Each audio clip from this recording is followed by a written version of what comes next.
PP सवानी group द्वारा पिता विहीन 133 लड़कियों की शादी का आयोजन किया गया है। यह शादी 20-21 दिसंबर में पीपी सवानी चैतन्य विद्या स्कूल में होगी। महेश भाई सवानी ने बताया कि इस शादी में गुजरात के मुख्यमंत्री श्री भूपेंद्र भाई पटेल, गुजरात के उप मुख्यमंत्री श्री हर्ष भाई संघवी, सूरत के पुलिस कमिश्नर श्री अनुपम सिंह गहलोत समेत कई गणमान्य लोग उपस्थित रहेंगे। पीपी सवानी ग्रुप द्वारा हर साल पिता विहीन लड़कियों की शादी का आयोजन किया जाता है। मित्रों पीपी सवानी ग्रुप वती हार्दिक स्वागत है।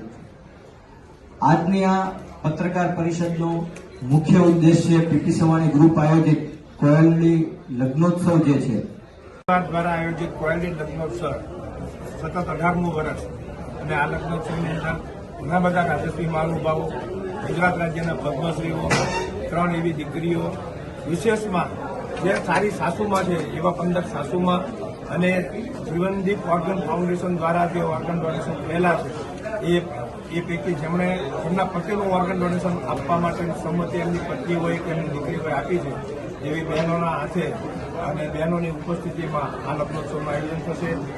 13 ડિસેમ્બરે સંગીત સંધ્યાનો કાર્યક્રમ પૂરો થયો। આવતીકાલે 18મી તારીખે મહેંદી રસમનો પ્રસંગ છે।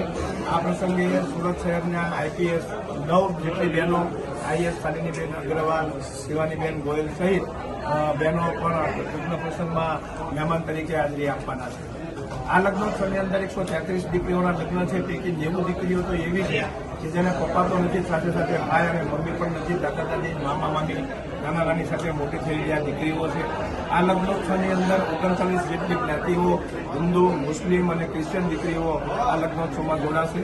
આ લગ્નોત્સવની અંદર લગ્નોત્સવ પૂર્ણ થયા બાદ દરેક દીકરીઓને 12 દિવસની કુલુ મનાલી અને એમના મમ્મી અને એમના સાસુઓને 6 દિવસની ચારધામની જાત્રા અને મુસ્લિમ દીકરીને અને જમાઈને ઉમરાની જાત્રા કરવા માટે પીપી ગ્રુપના ફારૂકભાઈ પટેલ પણ અમારી સાથે જોડાયેલા છે।